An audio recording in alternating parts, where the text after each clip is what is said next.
Assalamualaikum warahmatullahi wabarakatuh. Salam sejahtera bagi kita semua. Om Swastiastu, Namo Buddhaya, dan salam kebajikan. Ada pepatah mengatakan, tak kenal maka tak sayang. Oleh karena itu, izinkanlah saya perkenalkan diri terlebih dahulu. Perkenalkan, nama saya Muhammad Dewi Pratama dari Program Studi Pendidikan Administrasi Perkantoran Universitas Negeri 11 Maret. Pada kesempatan kali ini, saya akan menyampaikan materi komunikasi kantor di era digital. Nah, kita ketahui bersama bahwa teknologi saat ini sudah sangat menjamur dan sudah sangat canggih. Kita perlu mengetahui lagi apakah jika suatu kantor itu tanpa adanya teknologi komunikasi akan terhambat pekerjaan kantornya. Apakah akan stuck atau terhenti di era konvensional? Nah, benar sekali. Kantor yang akan stuck atau terhenti di era konvensional adalah kantor yang tidak menerapkan teknologi komunikasi saat ini. Di era penggunaan teknologi saat ini dan era modern saat ini, kantor perlu mengupdate atau mengikuti perkembangan zaman bahwa hal tersebut dapat menjadikan kita dalam mencapai tujuan suatu pekerjaan kantor. Next. Nah, apa itu teknologi komunikasi perkantoran? Sebelum itu, kita perlu membahas terlebih dahulu apa itu teknologi dan apa itu komunikasi. Nah, teknologi di sini adalah penerapan ilmu pengetahuan untuk mempermudah aktivitas. Di mana jika terdapat teknologi, maka aktivitas-aktivitas akan lebih mudah untuk dikerjakan. Selain itu, komunikasi adalah proses penyampaian informasi maupun menerima informasi dari satu pihak kepada pihak lain. Di mana di sini melibatkan dua pihak, di mana di sini jadi pihak komunikan dan komunikator. Di mana komunikator tersebut adalah pihak yang menyampaikan pesan dan komunikan adalah pihak yang menerima pesan.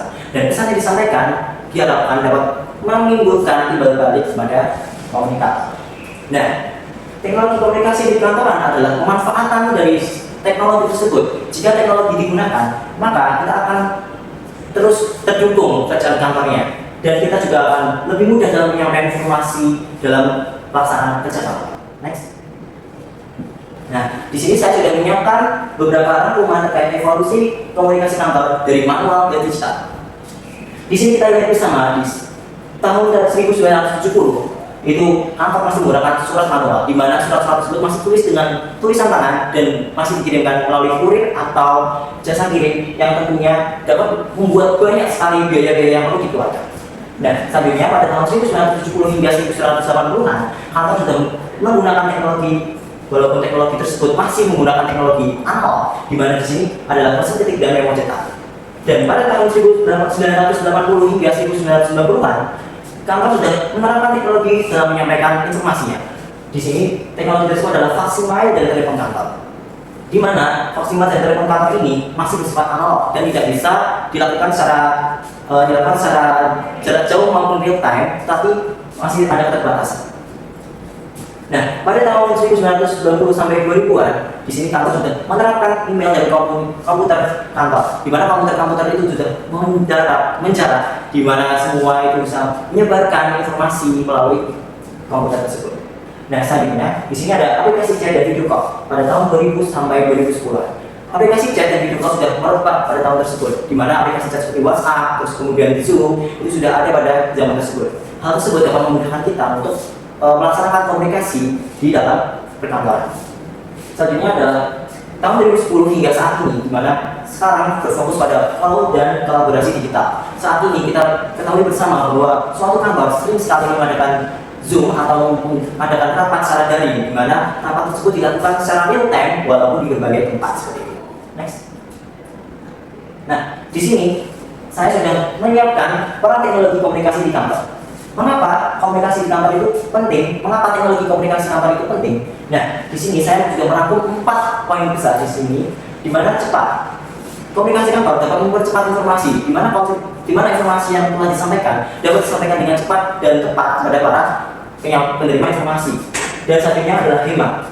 Kita bayangkan saja jika kita masih stuck atau masih berada di era konvensional atau tradisional, kita mengirimkan surat secara manual, kita mengirimkan surat menggunakan kurir, tentu akan memakan banyak biaya pengiriman serta dapat memakan banyak waktu pengiriman. Nah, dengan adanya teknologi komunikasi ini, biaya-biaya tersebut akan tercover atau akan terkurangi oleh adanya teknologi ini. Nah, selanjutnya adalah efektif. Di sini teknologi kantor ini dapat mempermudah koordinasi dan mempercepat pekerjaan. Dengan adanya pekerjaan yang lebih cepat dikerjakan, kemudian lebih mudah untuk dikerjakan, maka akan mencapai efektivitas dalam penyelesaian kerja kantor. Selanjutnya adalah efisien, di mana pekerjaan-pekerjaan tersebut yang biayanya telah dikurangi atau biayanya sudah kurang daripada model konvensional dapat meningkatkan efisiensi biaya dan efisiensi waktu tentunya. Waktu-waktu yang dikeluarkan dengan menggunakan teknologi komunikasi kantor ini dapat digunakan untuk pekerjaan-pekerjaan lainnya, di mana di sini dapat meningkatkan produktivitas kerja kantor. Next. Nah, di sini contoh penggunaan teknologi komunikasi di kantor adalah yang pertama yaitu kirim surat, di mana di era zaman saat ini kita bisa mengirimkan surat melalui email. Di email kita bisa mengirimkan berbagai dokumen yang tentunya dapat tersampaikan secara real time, kemudian cepat dan terdokumentasi di email.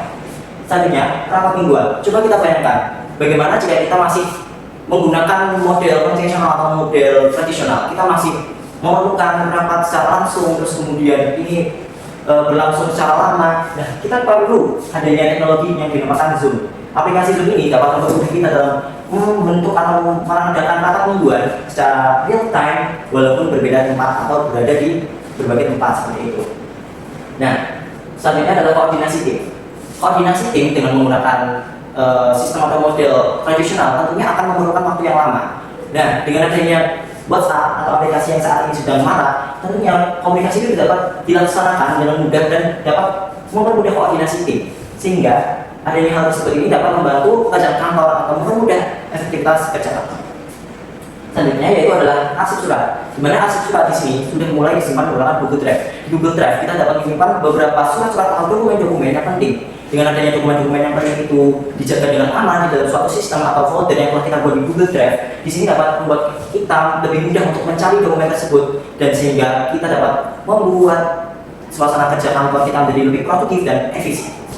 Next. Nah, kesimpulan dari presentasi saya hari ini adalah teknologi komunikasi itu sangat-sangat penting untuk menunjang efektivitas dan produktivitas kerja kantor. Di mana dengan adanya teknologi ini dapat membantu kita dan dapat mempermudah pekerjaan-pekerjaan kita yang tadinya sulit, tadinya membutuhkan waktu lama dan biaya yang sangat besar, dapat mengurangi biaya-biaya tersebut dan hal-hal tersebut. Nah, di sini dengan teknologi komunikasi kantor itu menjadi lebih cepat, mudah, efisien dan hemat. Demikian presentasi yang telah saya sampaikan. Sebelum itu saya akan menutup presentasi saya dengan kutipan. Orang yang mampu menerima informasi, maka orang tersebut akan menguasai dunia. Baik, sekian presentasi dari saya hari ini. Jika ada salah kata atau kekurangannya, saya mohon maaf. Semoga apa yang telah saya sampaikan dapat bermanfaat bagi kita semua. Wassalamualaikum warahmatullahi wabarakatuh.